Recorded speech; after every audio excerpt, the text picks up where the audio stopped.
আমলিগ চলে গেছে, তখন ভোট চুরি গুণ করছে কে? ভাই আমি কিন্তু রাজনীতি করি না, আমি লিগেল কথা কইতাম আইছি। আমরা আওয়ামী লীগরে ভোট করতাম দিই না, আওয়ামী লীগ দুর্নীতি করে, আওয়ামী লীগ এনে করে হেনে করে, আওয়ামী লীগ ভোট চুরি করে, ঠিক আছে নি? তাই সে আওয়ামী লীগ চলে গেছে, তো অন ভোট চুরি করি লোকে।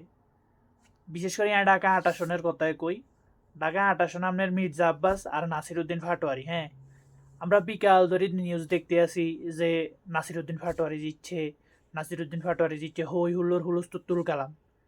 তো হঠাৎ করে আবার ৬টার পরে ভোট গণনা বন্ধ হবো হয়ে গেল কা, মির্জা আব্বাস হওয়া কেমনে জিতলো? আমরা দেখলাম নাসিরুদ্দিন পাটোয়ারি বিপুল ভোটে জয়লাভ করছে, তো মির্জা আব্বাস কেমনে জিতছে? অবশ্য কোনো কারিশমা আছে, ভোট চুরি ছাড়া তো সম্ভব না, বুঝেন না? আসলে আমরা বাংলাদেশে কোনো টাইমে ঠিকই করতে পারতাম না, আর এসব দুর্নীতি বাংলাদেশে বাঁচাইতে পারতাম না।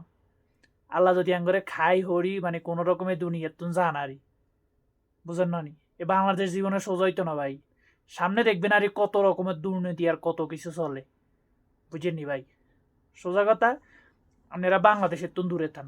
এ বাংলাদেশ ওনার বাংলাদেশ নাই, এ বাংলাদেশ যারাকে বিক্রি হয়ে গেছে, এ বাংলাদেশের দুর্নীতিতে ভরে গেছে, বুঝছেন? বাংলাদেশের তুন দূরে থান, দেখবেন বাংলাদেশের তুন দূরে থাকলে আপনারা ভালো থাকবেন।